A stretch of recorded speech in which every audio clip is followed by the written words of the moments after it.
सूरज धीरे धीरे क्षितिज से ऊपर उठ रहा था। उसकी सुनहरी किरणें ओस से भीगी घास पर पड़ते ही हजारों चमकते सितारों में बदल गईं। पूरा जंगल रंगों की चादर ओढ़े जाग रहा था। पेड़ों की शाखाओं पर बैठे पक्षी एक एक कर अपने पंख फड़फड़ाने लगे, मानो सुबह का स्वागत गीत शुरू हो गया हो। नीले आकाश में सफेद बादल तैर रहे थे और उनके बीच उड़ते पक्षी आज़ादी की कहानियां लिख रहे थे।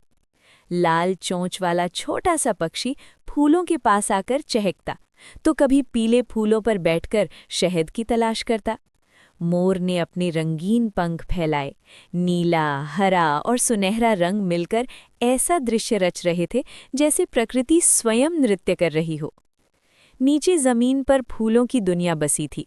गुलाब अपनी लालिमा में प्रेम की खुशबू घोल रहे थे, बैंगनी फूल रहस्य की भाषा बोल रहे थे और सफ़ेद फूल शांति की चुपचाप कहानी सुना रहे थे। हवा जब इन फूलों से होकर गुजरती तो खुशबू पूरे जंगल में फैल जाती। तितलियां इन रंगों के बीच उड़तीं, कभी गुलाबी पंख फैलातीं, कभी नीले रंग में खो जातीं। पक्षियों की मधुर आवाज़, फूलों की सुगंध और रंगों की चमक सब मिलकर मन को शांति से भर देते। उस पल ऐसा लगता था जैसे समय थम गया हो और प्रकृति कह रही हो, यही है जीवन की असली सुंदरता, सरल, रंगीन सुबह का और समय मधुर। था। सूरज धीरे धीरे क्षितिज से ऊपर उठ रहा था और आसमान को गुलाबी, नारंगी और सुनहरे रंगों से सजा रहा था। ऐसा लग रहा था जैसे किसी कलाकार ने अपने ब्रश से पूरे आकाश पर रंग बिखेर दिए हों। हल्की हल्की ठंडी हवा बह रही थी, जो पेड़ों की पत्तियों से टकराकर मधुर संगीत रच रही थी। हरे भरे जंगल में जीवन जाग चुका था। पेड़ों की शाखाओं पर बैठे पक्षी अपनी मीठी आवाज में प्रकृति का स्वागत कर रहे थे। कोयल की कूक में अपनापन था, तो तोते की चहचहाहट में उत्साह। छोटी छोटी गौरैयाएं इधर उधर फुदकती हुई मानो खुशी से नाच रही हों। उनके पंखों के रंग भूरे, सफेद और हल्के सुनहरे सुबह की रोशनी में और भी चमक उठे थे। पास ही बहती नदी नीले और चांदी जैसे रंगों में चमक रही थी। पानी की लहरें सूरज की किरणों को अपने भीतर समेटे हुए आगे बढ़ रही थीं।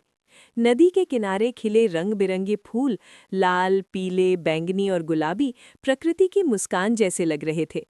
तितलियां उन फूलों पर मंडरा रही थीं, उनके पंखों पर बने रंग ऐसे प्रतीत हो रहे थे मानो इंद्रधनुष धरती पर उतर आया हो। जंगल की गहराई में मोर अपने पंख फैलाए खड़ा था। उसके नीले और हरे पंखों पर बनी आंखें सूरज की रोशनी में चमक रही थी। जब उसने नृत्य किया तो लगा जैसे पूरा जंगल तालियों से गूंज उठा हो। पास के पेड़ों पर बैठे पक्षी उस दृश्य को देख शांत हो गए, मानो उस सुंदरता में खो गए हों। आसमान में उड़ते पक्षियों की कतारें स्वतंत्रता का संदेश दे रही थीं। सफेद बादलों के बीच उड़ते उनके पंख प्रकृति की विशालता का एहसास करा रहे थे। हर रंग, हर आवाज और हर हलचल में जीवन की धड़कन थी। ये सब मिलकर एक ऐसी दुनिया रच रहे थे जहां शांति, प्रेम और सौंदर्य एक साथ मौजूद थे। शाम ढलने लगी, सूरज धीरे धीरे विदा लेने लगा और आसमान बैंगनी और गहरे नीले रंग में रंग गया। पक्षी अपने घोंसलों की ओर लौटने लगे। हवा में एक मीठी सी शांति फैल गई। तारे धीरे धीरे टिमटिमाने लगे, मानो दिन की सुंदर कहानी को सुनकर मुस्कुरा रहे हों। ये प्रकृति थी, रंगों की कविता, पक्षियों का संगीत और जीवन का सबसे सुंदर एहसास, जहाँ हर पल हमें सिखाता है कि सादगी में ही सबसे गहरी सुंदरता छिपी होती है।